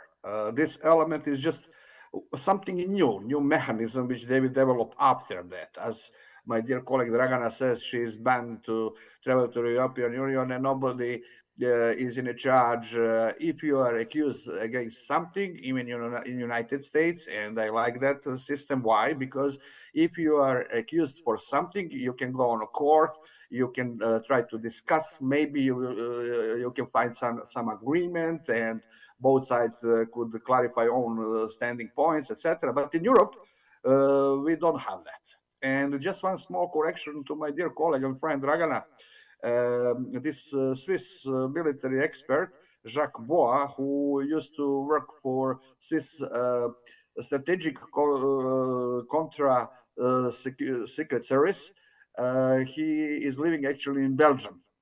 And yes, he's a Swiss expert, but he's living because of his job, previous jobs in Belgium, and they block a money transfer from Switzerland to Belgium. So he was not in position to take physically his money. He has his money on a bank in the Swiss, but he cannot use it because even Swiss banks must follow this FACTA agreement, FACTA agreement, which Swiss has with United States and European Union. So if somebody is on that list, immediately you are, let's say, blocked to use your finances. That is very simple. We are speaking here about one shield. Shield is just one element. For me, is something else, much deeper problem. When you go in any strategic analysis, if you make any strategical concept, whatever strategy is, military, civilian, political strategy, media strategy, always you must answer on, give answers on one question: what do you want? And this is the main problem with Europe. If Europe inside of European elite is so divided, and even in Europe, you have so many critics on Ursula von der Leyen, President of the European Commission, and she is under the pressure investigation about the corruption in the time of COVID.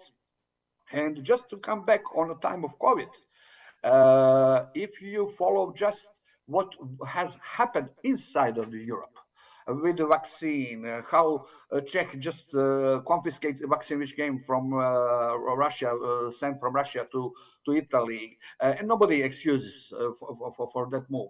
When several African countries come to Europe and say, please, we don't have money to buy vaccine, can you provide us, etc. They even were very arrogant. A lot of European government representatives were very arrogant, and they say, no way, you need to pay, etc., etc. So this actually shows you the reality. When one crisis comes, then you see the reality. Then you see how they are actually, what is the behavior of these people, and what is the logic which is coming behind all of this.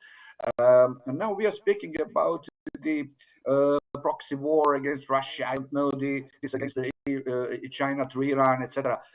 We have another problem.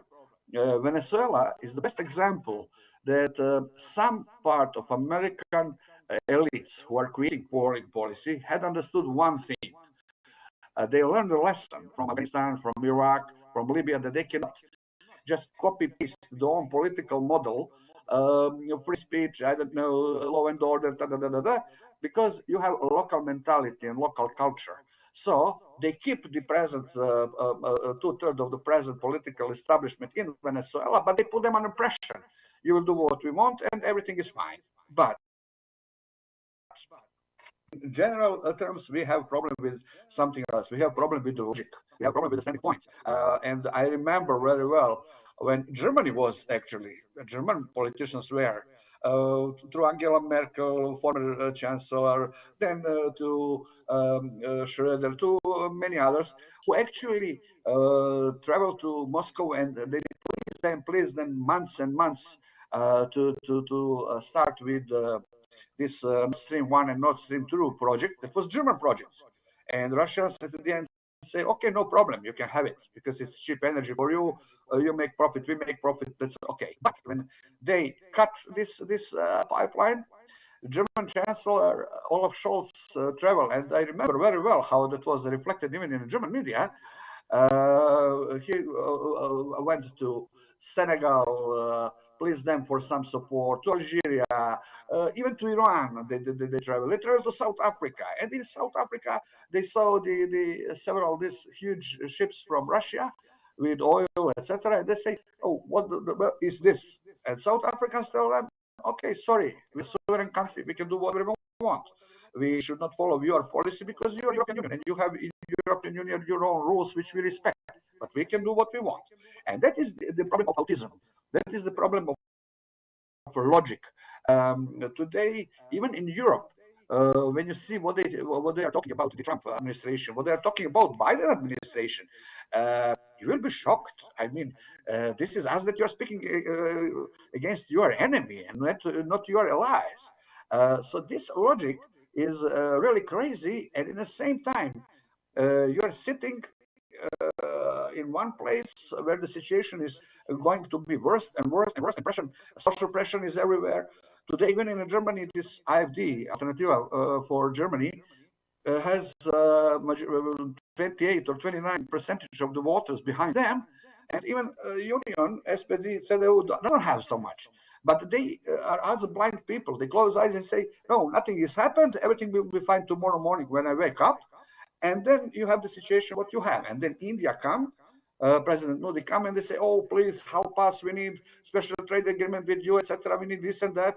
And Modi says, okay, no problem. But let's clarify some things before that. And let's put it on very simple, in very simple sentences. When last time the president of Syria, new president, was in Germany, Germany invited him, they welcomed him with the red carpet. Everything was fine. Everything was excellent, except one thing. In the moment when Germany says, okay, can you take your 700,000 refugees, which we take from Syria, who are now working in Germany, can you take them back now in Syria? When this president says no, from that moment, he was again terrorist. he was again someone who is working against European interests. So excuse me, this is a selfishness. This has nothing to do with the democracy. And democracy is a very nice thing. But I think that even more democracy we have today in Brazil, in Sweden, whom we are talking. And in Europe, they are split on many, many different parts. Even now, they have another problem. They're speaking about a war against Russia, etc. And then you can read the generation set in Germany, 78% say, no, we will never take gun to go in war against Russia, but country, state should protect us. In the same time, French producer and German producer for military producer who should produce together Rafale 2, the new superpower jet, etc. They come in conflict. Even Macron and Merz were not in a situation to solve that problem. Why? Because selfishness. Again, we are speaking about selfishness. We are speaking about the logic, and we need to change this logic. And when someone from Europe comes and say, we are united European Union, yes, that's fine. European Union must show on political level that they are united, that they follow the same policy, etc. That's fine. And the only what they have is, okay, guys from Bulgaria, Romania, you elected new government. If you don't follow the main line of European Union, we will not give you another tranche of money. So I just cut your finances and that's it. But on the long run, this cannot give you positive results. And the differences which we have inside of European Union are much bigger than we can even expect it to see this, because whenever they are talking, especially those who are militarists, who are for military solutions against Iran, against Russia, etc., they even didn't visit those countries. They say, but at least at the end of the day, in Europe we have 480 million inhabitants. Fine, but how many we have in India? 1.6 billion or 1.7? I don't know, Dr. Sharma. Maybe you can give us the fact. And that is a problem. That is a problem. Look, everything being from logic. Second problem, which I personally I'm always putting that on top one of any agenda when we are talking, is education, education, education. Look now what we have in Europe. Look now what we have in Europe. The 2/3 of the scholars from primary and secondary school in the time of Corona, they were not in position in Germany to follow online classes. Why? Because at home they didn't have money to have laptop computers. And we're talking about Europe, about fine developed Europe. Excuse me, something is wrong. On the other side, how much China, India invest in education? How much Brazil is investing in education? A lot. And then you see the results on the long run. Absolutely, Professor. And of course, it is imperative to know the risks on the ground and see how a new agenda can put together, the one that will not only serve the interests of globalists, but then will serve the interest of humanity.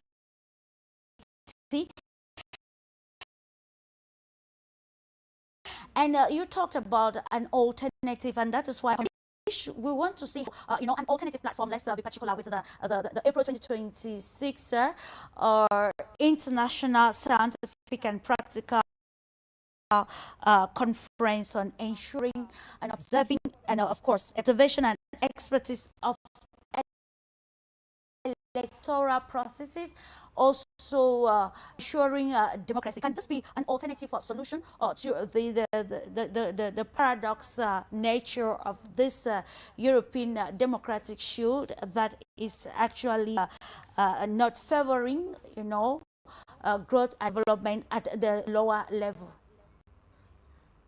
Yes, for sure, dear Clarisse. I think it's an alternative structure, not under control of Western powers. It's a totally independent structure, and in the past we have a problem not only because of monopolizing the truth, monopolizing the journalism, but also monopolizing the missions of observing missions of elections. That was also fully under control of Western structures. And we know that people who they didn't control, they also put the stamp on these people that they are some Russian agents or some extremists or so on. So this is also that was the mechanism to control the elections in other countries. So this is very important, this organization which we recently organized, because now we have a totally new platform for developing and for researching elections.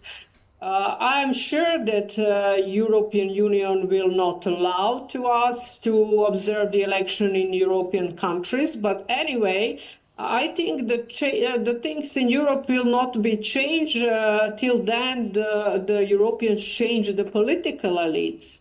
Because the main problem in Europe, the main problem is in European elites, because they are totally ignoring reality. They are fighting between themselves in European Union. As Zoran said, they are not united at all.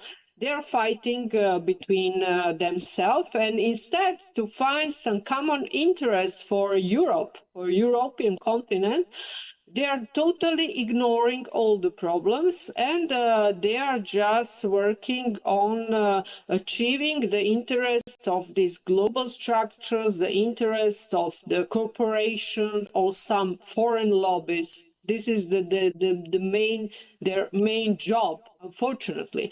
So Europe needs to change their elites, political elites, and I think they are afraid because of this, and that is why they are banning AfD in Germany, and also this National Front in the France and in the all other countries. They are also trying to discredit totally opposition because they are afraid. They know really that the people in Europe are not supporting these political elites. And for example, recently I read it in some European newspapers, some information about that only 78% of people in Russia are supporting the president of Russia.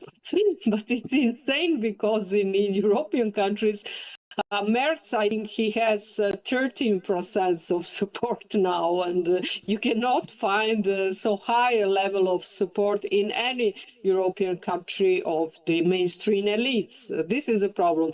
AfD in the Germany has more support now than mainstream elites. And so it's insane to comment like that, you know.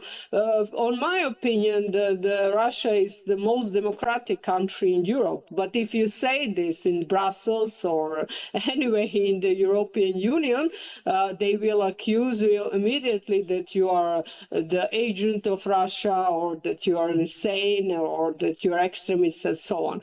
So in one moment, they must stop ignoring reality.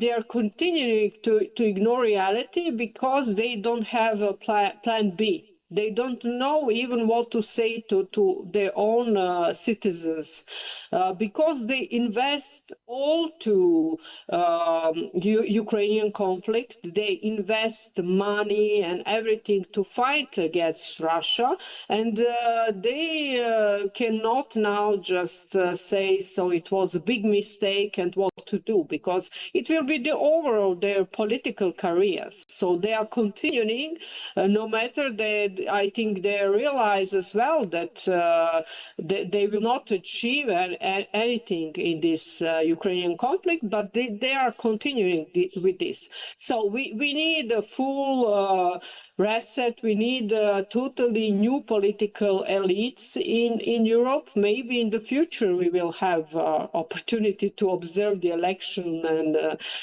to see this that new political elites are coming, but now, as we see, nothing is changing in the better way. Unfortunately, Europe is really going in the wrong direction.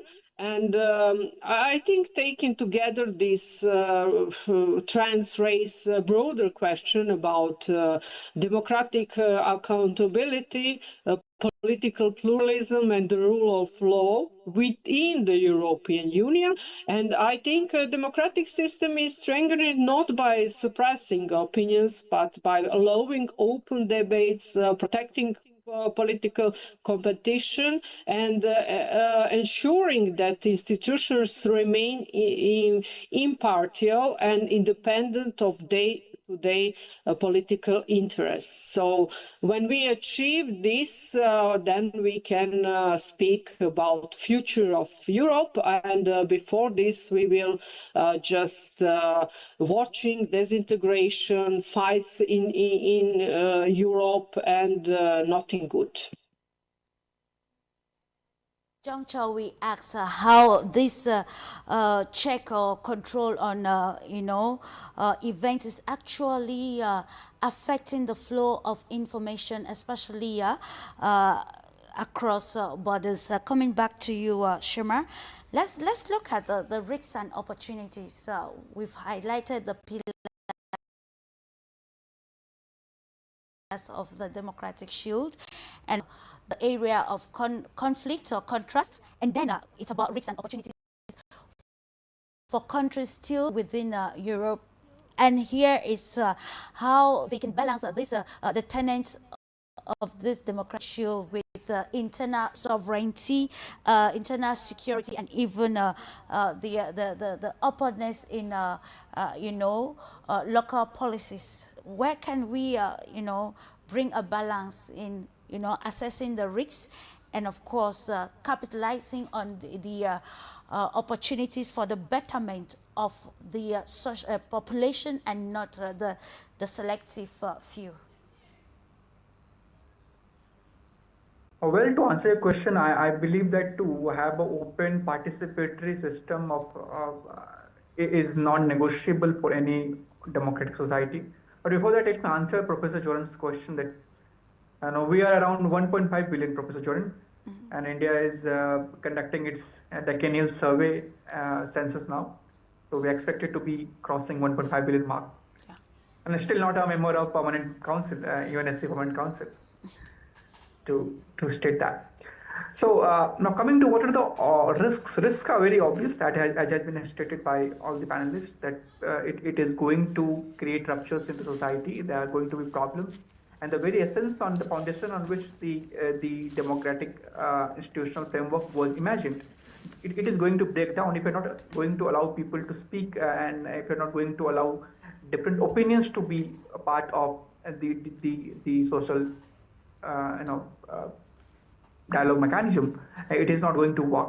But I also think that European Union needs to understand the time in which it was framed. Even after the Peace of Westphalia in Section 48, Europe was, and most of the European powers were largely at war with each other. Particularly France, Germany, and Britain. They were fighting each other not only in Europe but in different parts of the world. So what actually happened after the Second World War was that they got to smell the coffee. They realized that this is not the world that they have been enjoying, and they have been ruling actually for centuries, and they have to come together as a bloc to come over and get over their vulnerabilities. Now this is the time in present time, Europe, as rightly mentioned by DRAGANA and Professor Zoran, that Europe is as divided as ever, and there's you won't find a single issue on which there is complete unanimous support or consensus. So Europe needs to wake up and live to the reality of the time, accept that there are other players, and there are other participants who can also have logical contributions to the idea of democracy. And I would like to quote what Benjamin Franklin said, that those who would like to give up essential liberty to purchase a little bit of security, they deserve neither security nor liberty. So you cannot trade liberty with security. Both of them have to go together. And if you are going to create a system where you are going to offer either of them, and if you are going to have a theoretical framework where your security gets assured only when your liberty is curtailed, then that becomes very problematic, and that is where Europe needs to be a more the homogenized understanding of democracy, liberty needs to give way to a more inclusive and participatory approach, needs to learn from different mechanisms. And as Professor Zoran was rightly mentioning out, there are good examples coming up from global south also. Europe need to get over that it does not always need to be in the mode of proselytizing and sending civilizing missions to different parts of the world. They can also learn from the things that have been that have been doing well, and stop living on all the issues, start learning. In data, it is imperative to work on the new realities. And with you, Penny, according to one of a researcher by name Norman Lewis, this democratic shield was actually, or is a tool that the European Union and other nations in Europe, beg your pardon, are using to control or check, especially governments that do not largely align with its, some of its military decisions. We are taking the case study which he mentioned, the past Hungarian elections that saw Viktor Orban being defeated, and he actually said that this tool was used in Hungary to be able to replace Viktor Orban, who has been very defiant based on Europe's decision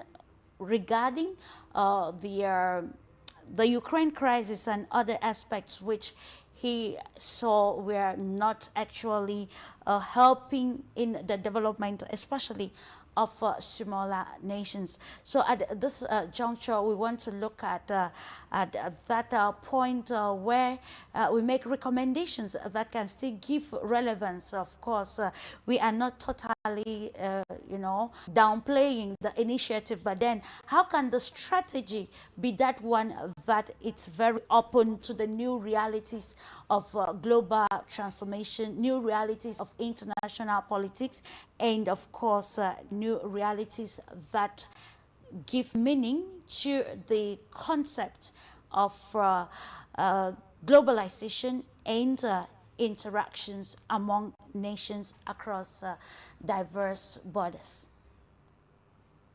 Yes, thank you for the question, Clarissa. Yeah, it is very blatant, the interference in Hungary. The United States also has a long history of interfering in elections through the CIA, through color revolutions. Naomi Klein, the shock doctrine really outlines that. So yeah, as the economic crisis continues in Europe, because they're not adapting to the new realities of a higher mode of production based on win-win cooperation instead of the colonial mode of production, which is just theft, or imperialism, globalism, which holds back development, like they did in India. British burned the looms, even though India was producing cloth for centuries. So Europe, the whole idea of the European Union actually was put forth by Trotsky, who thought that the New World Order would come through New York and the quote unquote civilized world. And I believe it was Lenin who opposed it, because that would make the imperialist powers even stronger. And as our previous guest, Mr. SHARMA, said, that it was formed to legitimize their strength against the decolonization of the world. So until they get in their heads that they are not the dominant force anymore, that the new economy is actually a better way, then the economic crisis is going to deepen. So I'd like our previous guest said that it doesn't seem that Europe is ready to learn that question. And as far as unity, there is division in the ruling class, but that is actually a good thing, because it gives a crack for mass movements to unite. The hardest part in uniting the working class is that the manipulative games that the imperialists play, like they did in the years of lead in Italy, they armed all these Davids against one Goliath, you know, in Ireland, the Red Brigades. It's just a constant game of getting us to fight with each other instead of understanding that it's the economic system that's run by Wall Street in London, which is based on speculative capital and usury instead of a physical economy like we see in BRICS and the Shanghai Cooperation and the Alliance of Sahel States and Bolivarianism. These movements are gaining in strength, and we, in the heart of the empire, have a responsibility to educate the masses of that higher mode of production, of win-win trade, of physical economy that's not based on theft, but that's based on innovationism, that human labor is the source of all wealth. The imperialist globalists don't see it that way. They think the way to solve the economic crisis is to depopulate, to reduce the human population. And so they come up with all kinds of schemes, like in Europe with the fertilizers and the green policies. It's not about protecting the environment, it's about reducing the amount of food. But we see in Africa, especially Burkina Faso, they're having this agricultural boom with the agro-pastoral and fishing offensive. And they have strategic alliances with countries who are willing to cooperate with them in a win-win trade. So I don't think the elites themselves are ready to learn, are ready to capitulate, especially when they depend on Daddy Trump to lead the way, because he's not helping either.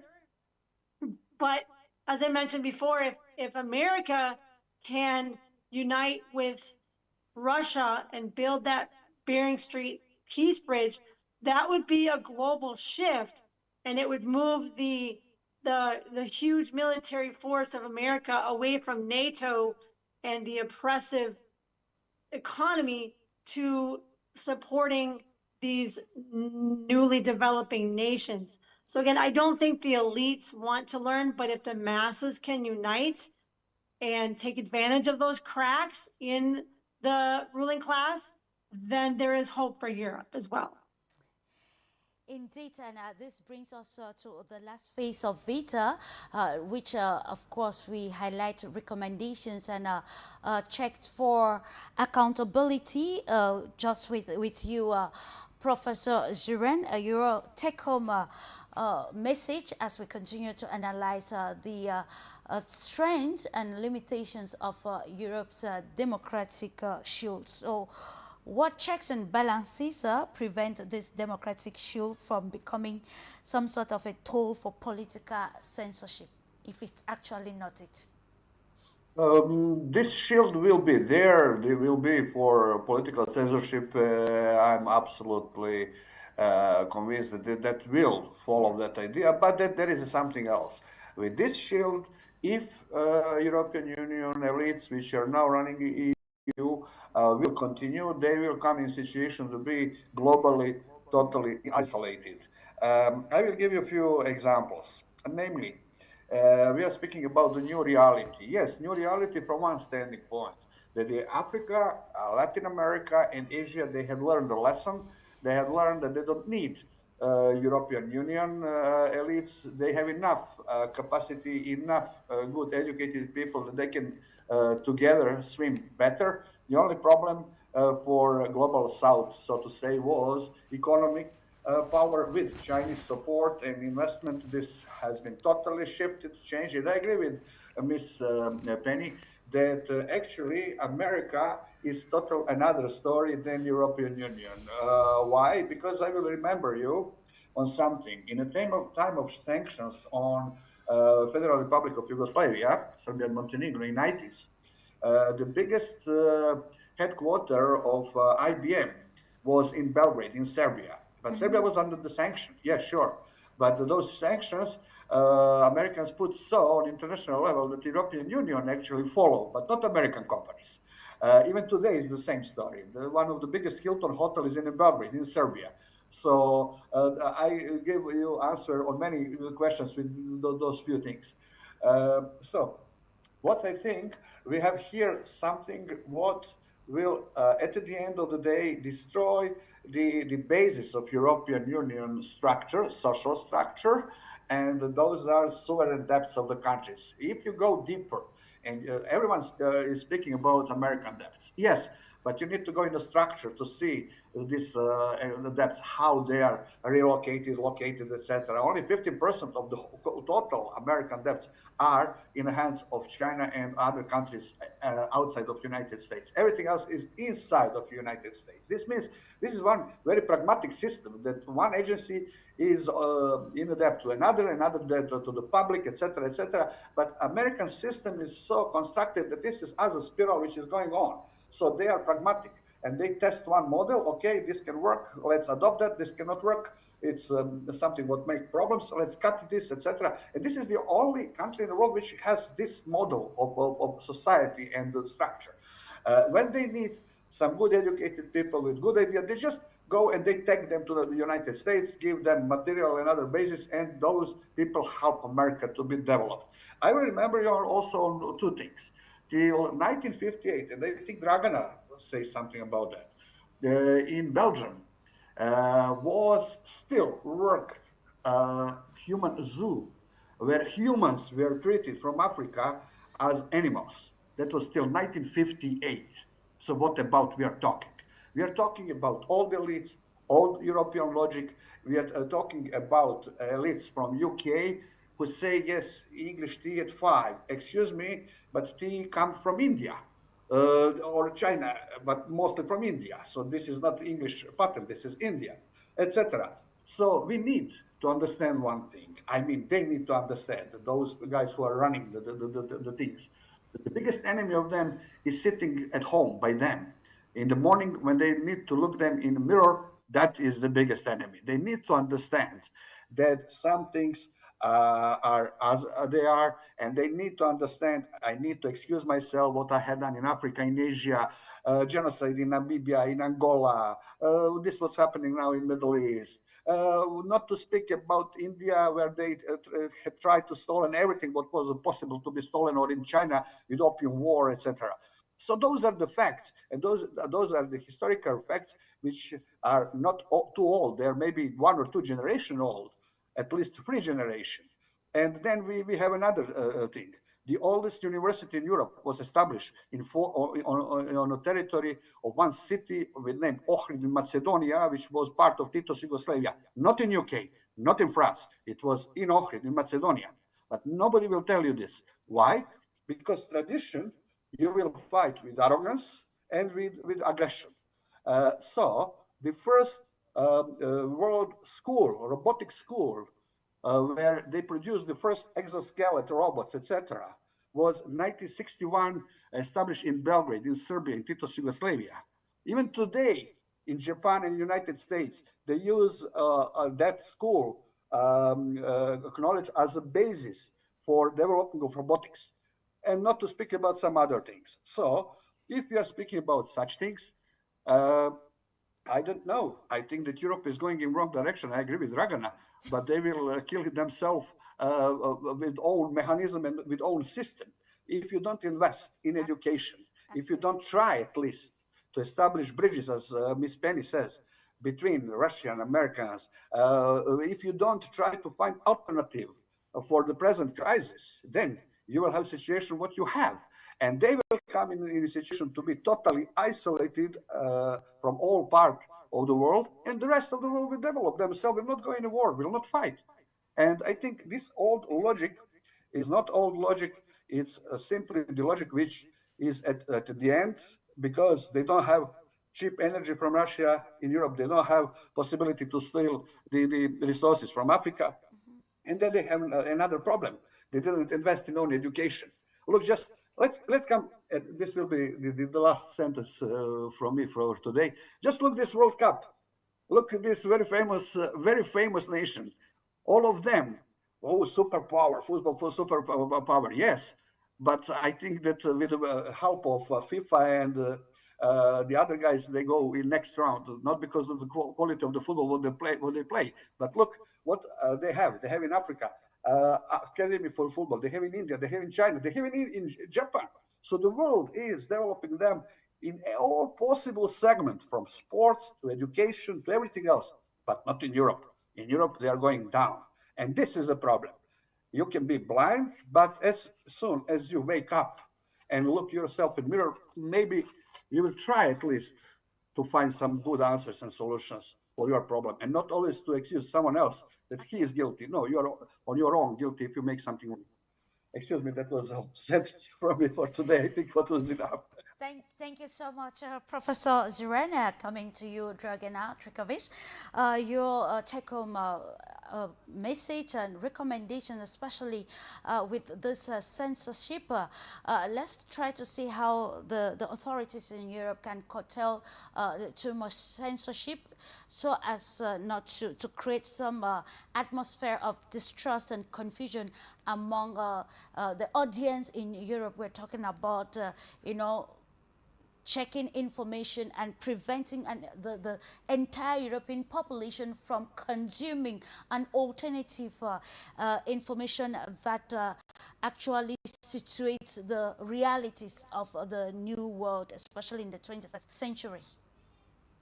Yes, I totally agree with Professor Zoran VITOROVIĆ that the biggest enemy of Europe is sitting in the Brussels, in the Brussels administration. So Europe, if continue to act like this, will totally destroy the European Union. They will destroy the European authority, and they are working now very hardly on this, unfortunately.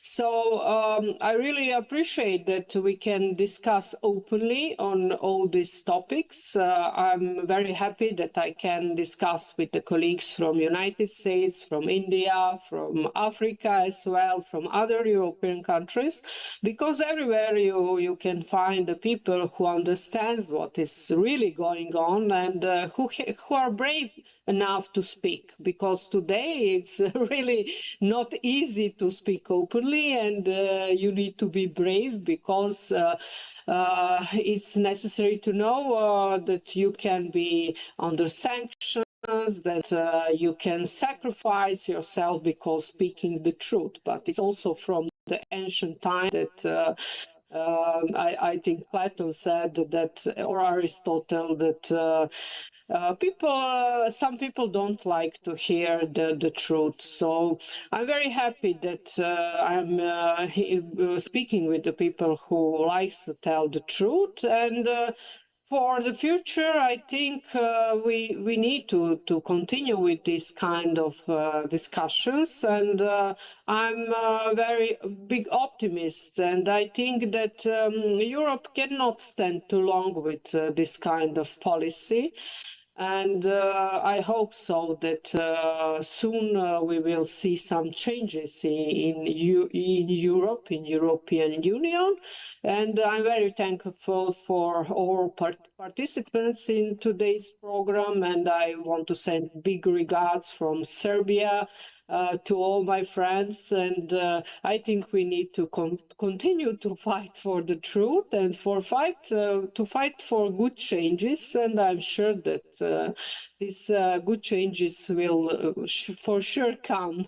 Some a good wind of change, not this one from the Scorpion songs, because their wind of change was totally wrong. I think the real good changes for sure will come, so I'm very positive in this way. Wind of change that will meet the existing realities of international politics, of shifting alliances and of new alliances. And of course, this can be cemented with factual and authentic information. With you, SAURABH, we want to look at how the social media space, especially with the existence of the artificial intelligence, can be used somehow to actually mitigate the negative effects of such censorship, and that wouldn't put a population in some sort of a situation of uncertainty and doubt, especially in interpreting international processes and for better insertion into the realities of the global world? AI can be a double-edged sword, and it can have pernicious repercussions. It can be made to great use. But let me also talk about and what we have missed is in 2010 and the decade that followed, there was a big scandal on related to Cambridge Analytica, and Cambridge Analytica was before AI became a buzzword. And remember, there were many attempts made to examine to have a link to get it linked with Russia, but it was not established. But even before there was any Russian link to it, there were issues of data manipulation or what they call data poisoning. So it is not something new. AI is just exacerbating the already existing issues to a great scale and with a great speed. So that challenge remains, but AI also gives you the ecosystem to prevent from such violations of human interference in data and privacy violations. So in that sense, like Dragana says, I'm also an optimist that you will take hold of these changes, and AI can be emboldened to make you to be used in a more positive way and to protect the violations that they cause. But having said that, I do not want to discount that the role of EU in toto. EU still has a much important role to play uh, sans its bureaucratic mess that it has created. And if Europe tries to bring in reforms, make it a more participatory ecosystem where openness is celebrated, where difference of opinion is accepted, and when there is acceptance for different people, different voices, and when there is no phobia, be it phobia of Russia or phobia of China or India, but a larger acceptance to be able to have good relations with all the powers, to work together in that framework, and I think that would be a good way to go ahead. So, taking nothing away from EU, but with EU present and with EU having all these changes in its structure, I think we can still go ahead in a better way. Thank you so much, Sharab. And we round off with you, Penny. Of course, with the recommendations of how the democracy can be upheld in the new realities of the world. Recently, we heard President Donald Trump saying that actually there's no Syria without Trump or without USA, and that shows us to the level of infringement. But then this interference, who benefits from it? So let's try to see a recommendation based on where interference is needed, and of course how it benefits the people and not the global elites, like the case we are seeing in the situation in Europe, as per critics. Thank you for the question, Clarissa. Yes, the arrogance of the imperialist powers in preaching democracy when we are interfering in other countries. I mean, who's running Syria? The head of Al-Qaeda, right? Who benefits from that? Well, again, the Wall Street and London elites that are trying to uphold a dying economic system that's based on theft and usury.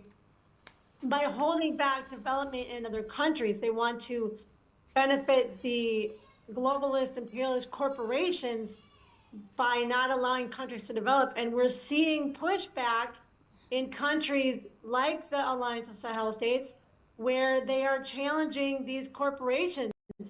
In Mali, they challenged Barrick Gold, and they ended up arresting executives and gold until Barrick complied with their laws.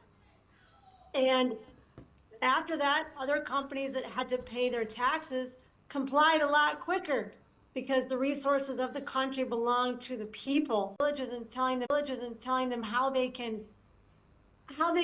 build the infrastructure. Basso Memo, build my country. Everyone is participating in building roads and building streets and park benches and planting trees. Everyone is participating, and that's what quote unquote democracy is when the people are involved in building their country and using the resources. We've seen what Western quote unquote democracy does with Libya, Afghanistan, all these countries. So it's up to the developing nations to assert their sovereignty and seek strategic alliances. And we in the imperialist nations must stand in solidarity with them and with their struggle to break free. And that's the hope of the world, is that we, especially in America, can educate the people enough that our enemy is not our neighbor, our enemy is not the immigrants, our enemy is Wall Street and London, and that we need to pivot away from that economy, build the peace bridge, and stand with alliance with Sahel states and other countries that are breaking free. It's about the balance of forces. Indeed, it's about actually breaking free from the traditional world order. And this, ladies and gentlemen, tells us that Europe's democracy shield actually sits in at the intersection of security, sovereignty, new world order, where we see new alliances being formed, and of course new definitions of key terms, and of course we also see that though a democratic shield, implementation becomes very complex because of the agenda that has been caught up in a complex web of between doing it for the interest of the population or doing it for the collective West or globalists or large corporations that do run the world. And ladies and gentlemen, we want to take this opportunity to thank our esteemed panel for the diverse opinions or insights on our topic for discussions. It is very imperative. It shows how, the big dilemma where Europe is at the moment, and how this is actually